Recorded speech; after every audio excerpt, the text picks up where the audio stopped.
Carlos Reygadas, thank you very much for joining us today. Can you please talk a little bit about the masterclass you'll be conducting at the Bosphorus Film Festival? Well, I think the theme is how did I start making films? So I will talk about that for sure. But usually I tend to do two things. One is open up the dialogue with with the public. That is always very important. And depending on questions, we will probably go one way or another. And another important thing is to talk about cinema itself, as an art, as a form of expression. To talk about the image itself, and why do I say that cinema is not primarily telling a story, but something else? These are things that are important and that are not so often discussed, anymore. We have assumed too much the idea of cinema as a good story, primarily, and I don't think that it is what it's about. But what would you say your cinematic philosophy is at the moment? Well, it is very complex, and it's complex. It takes long, but basically, what I talk about is that the cinematographical image must be composed essentially by presence rather than by representation. So that implies that that you necessarily need time in a take, and that you necessarily need to construct ambiguity. Presence is not defined by a single meaning, and this is what you have to always go for. So cinema is similar to what existence or life is, where you see things, we make we signify what we feel and see, but we know this significant is not, or signification is not an absolute, because it is not a representation, it is open existence. Would you agree that, colleagues of a different generation, people like Bresson or Tarkovsky, they also delve in similar questions, I would say. But, and they're all from different regions of the world. How do filmmakers who are after maybe similar themes come together and share their, ideas, so to speak?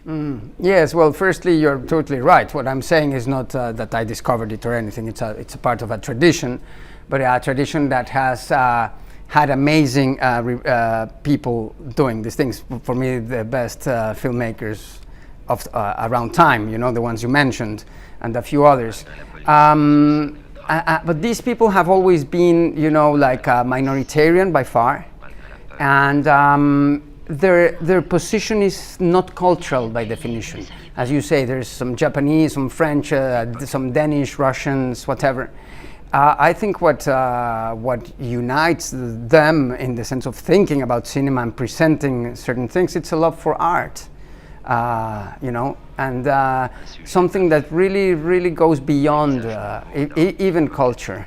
It is a love for something deeper than that. Culture is deep and very important, but this is a love for the pureness, for a certain form of pureness in art. When you read Bresson or Tarkovsky, that's the way they talk about the things they're doing, So it's a sensibility that unites people that think in a particular way, and not necessarily a cultural background.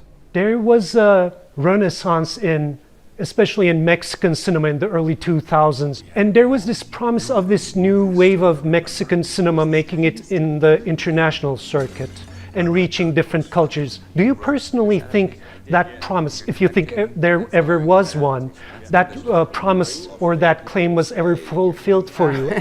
Well, again, the answer will connect with the previous one. It's not about regions or about nationalities, but about sensibility. In the case of these other filmmakers who you mentioned, who are, by the way, also friends of mine, they have a different kind of approach to cinema, which is more based in identification with the character, problem development, conflict development, and that kind of emotion. And they work with known actors and these kind of things. So they have become very, very big stars. of cinema. The cinema I have chosen is more, or the cinema I'm attached to, or I desire, is closer to some of the people you were mentioned before, who even in those times didn't have huge audiences. Bresson always had very bad audiences, but today I think he would even have worse audiences than he had. We know very well the world of today. It needs buzz, it needs movement, everyone needs everything fast. We are not very much in for giving time to things, again for ambiguity, for assuming the responsibility and the joy of having the responsibility to see and take it for ourselves, you know. But would you agree that with festivals like the Bosphorus Film Festival, the more maybe personal niche, you know, filmmakers could find their audience eventually? Sure, indeed, of course. That's why I'm not sour about this. You know, that's just the way things are.